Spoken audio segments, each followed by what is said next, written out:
मैंने उनसे माफ़ी मांगी है भाई, मैं आप सबसे भी मांग लेता हूँ माफ़ी। अच्छा, हामिद मीर साहब से मुतालिक भी एक तकरीब में ऐसा जुमले जो नहीं इस्तेमाल नहीं होने चाहिए थे, क्या समझते हैं कि नहीं मांगूंगा माफ़ी।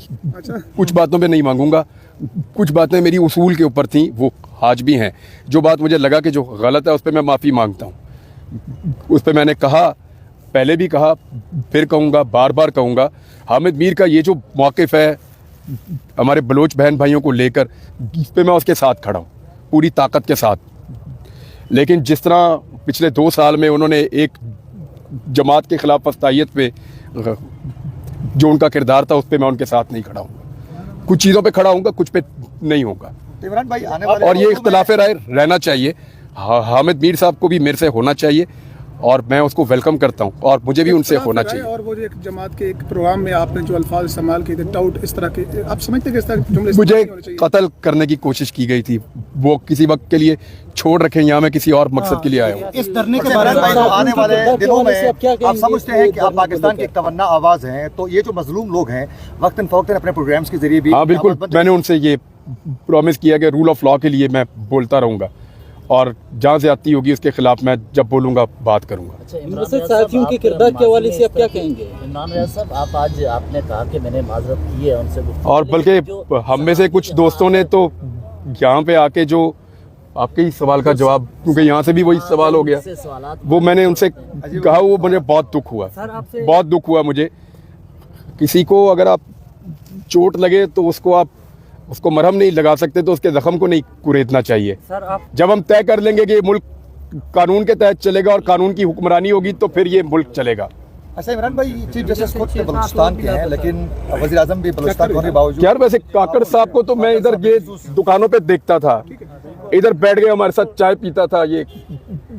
ये तो मैं वापस आया तो पता चला कि वज़ीर आज़म बन गया वो काकड़ साहब तो इधर चाय के होटलों में हमारे साथ बैठ के गप्पे लगाते थे। ये तो बड़ी सेफ जगह है, इधर आ जाए ये तो। और हर जगह पे वो यही बात करते थे बलोचों के हुकूक की। काकड़ साहब हर जगह पे यही कहते थे कि बलूचिस्तान के लिए आवाज़ उठाओ, हमें वो बहुत कहते थे।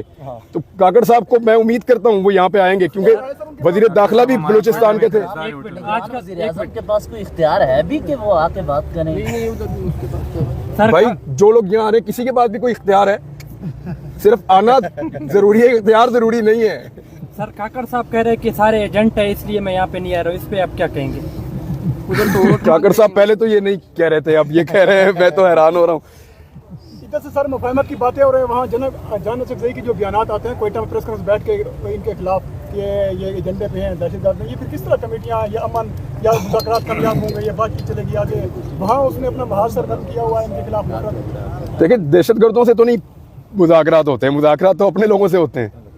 तो अगर गवर्नमेंट कह रही है कि मुज़ाकरात करने हैं तो ये बड़ी अच्छी बात है, इसको तो अप्रिशिएट करना चाहिए कि अगर गवर्नमेंट बैठ के मुज़ाकरात करना चाहती है और किसी मसले को हल करना चाहती है कानून के मुताबिक, तो इससे अच्छी तो बात ही कोई नहीं है। सर, इसको तो वेलकम करना चाहिए। जितने भी है पुरअमन है सर, इसके अलावा और बलोच क्या करें? पुरअमन है, आपने देखा है ना। मैं जब बलूचिस्तान गया था पिछले साल, रज़ी मेरे साथ थे, मुझे तो वो एक पहले जो मैंने मंजर देखे वहीं से मुझे अंदाज़ा हो गया कि बलूचिस्तान क्या है।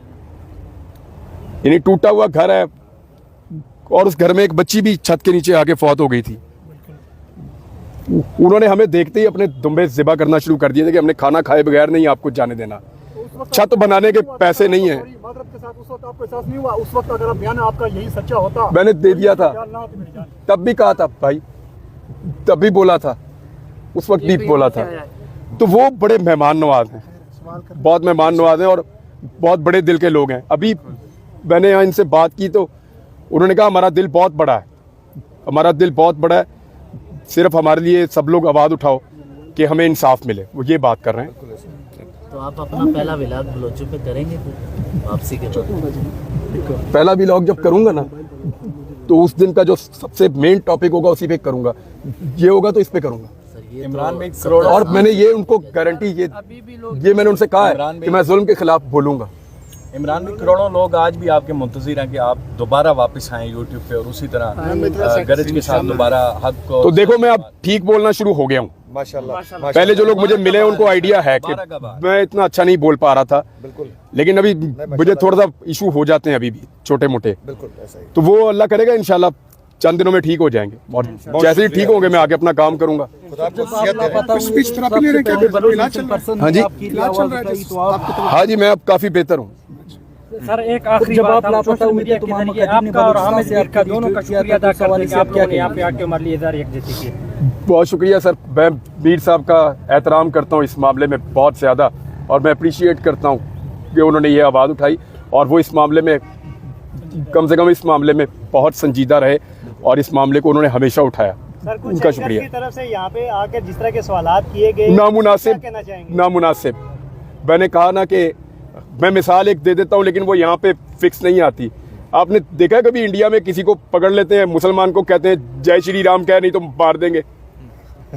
मुझे तो वो सीन याद आ गया था। ये लोग बहुत शुक्रिया यार। किससे करेंगे? ये मुज़ाकरात किससे करेंगे? हुकूमत तो डमी है। नहीं, कभी भी ऐसा नहीं होता।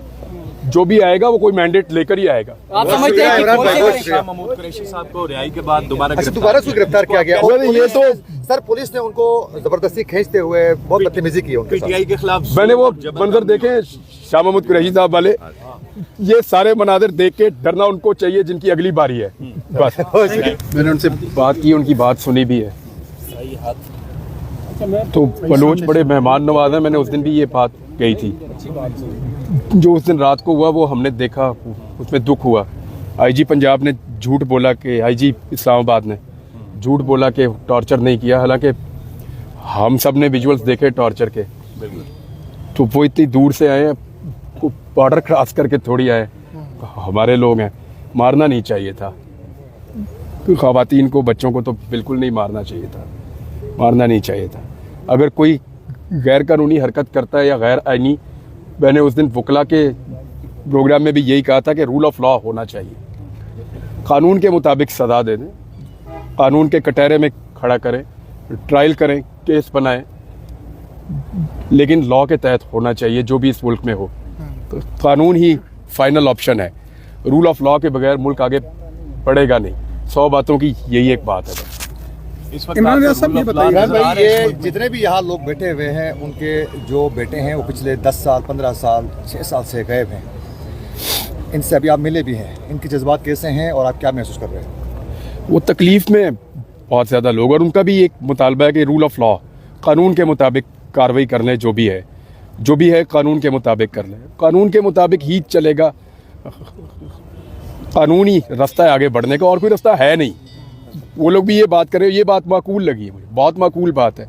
लेकिन जो गलत था वो उस दिन रात को हुआ, जो नहीं होना चाहिए था। इमरान साहब, माजी के आपके बयान को इनके काज को शदीद नुकसान पहुंचा है, तो उस बारे में मैंने उनसे माफ़ी मांगी है भाई। अंदर मैं आप सबसे भी मांग लेता हूँ माफ़ी।